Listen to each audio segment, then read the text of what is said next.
খুবই চিন্তার বিষয়। দীর্ঘ 10 বছর পর আজ ক্লাস 10 এ পিএসসি পরীক্ষা হইব। ক্লাস 10 এর পিএসসি পরীক্ষা মানে? মানে জিএসসি পরীক্ষা।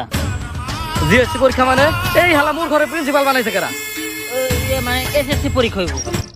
আর আমার পুরোপুরি বিশ্বাস আছে যে এইবার এসএসসি পরীক্ষায় আমাদের এই খালিগড় প্রাথমিক বিদ্যালয়ের নাম তোমরাই উজ্জ্বল করবা। স্যার তাহলে পরীক্ষার লিগে অপেক্ষা করে লাভ কি? আমরা স্কুলের নামের উপরে লাইট লাগাই উজ্জ্বল করে দেই। মনে হয় বাজেট বেশি হয়ে গেছে, তাইলে স্যার মোমবাতি লাগাই উজ্জ্বল করে দিন।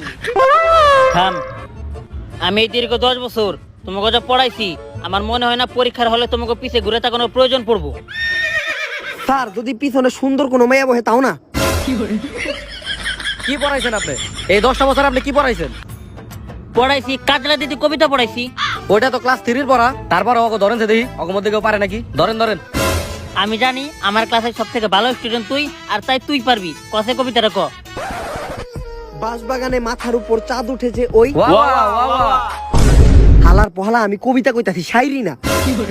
বাঁশবাগানে মাথার উপর চাঁদ উঠেছে ওই, বন্ধু আমার মেসেঞ্জারে তোমার মেসেজ কই। এই যে এটা লিখবো পরীক্ষার মধ্যে। আচ্ছা যাই হোক, আমার ক্লাসের মেয়েগুলোরে খাইতে খাইতে তো সবই খাই দিছোস। মানে টিফিন টিফিন এলাকার সব গেছে গা, এখন খালি তোরাই আসোস। তাই তোরা যদি এখন ফেল করোস তাহলে আমার স্কুলের নাম গন্ধ পুরে নষ্ট হয়ে যাবো। খালিগড় প্রাথমিক বিদ্যালয় এইটা আবার কোন ধরনের ভালো না? এই নষ্ট নামটা আর কি নষ্ট করি? আমি তখন নকল করার পুরোপুরি ব্যবস্থা করতেছি। স্যার নকল করুম মানে? আমরা ভালো স্টুডেন্ট, নকল করবো না, নকল কাউরে করতেও দেবো না। তুই যে নকল করবি না, তুই কিছু পারস না পারি মানে সবই পারি। 10 ঘরের নামটা কছি। 10 একে 10, টুইঙ্কেল টুইঙ্কেল লিটল স্টার, সব প্লাস পরিমণির লাইভে 1 মিলিয়ন লাভ রেট সমান সমান 100। উত্তর ঠিকই আছে, কিন্তু মাঝখানে ঘূর্ণিঝড় কোন থেকে এলো এটাই বুঝলাম না। আচ্ছা যাই হোক, এবার তোমাকে কেন্দ্র পড়ছে কেজিএফ এ।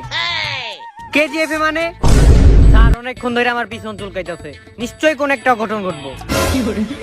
তোর পিছন চুলকাইতেছে, তুই তোর পিছনে মলম লাগা। পরীক্ষার আগে এই ধরনের উল্টাপাল্টা কথা কসকে। তোরে বুধবারে পিছন মেরে দিমু, তুই বৃহস্পতিবার তোহে দেখবি না।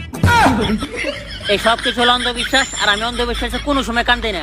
আমি তোমাকে পরীক্ষা নকল করার পুরোপুরি ব্যবস্থা করতেছি। Okay sir. আমার নানি কইছে কোনো শুভ কামের সময় যদি সামনে দিয়ে কালা কুত্তা যায় তাহলে নিশ্চিত একটা অঘটন ঘটবো।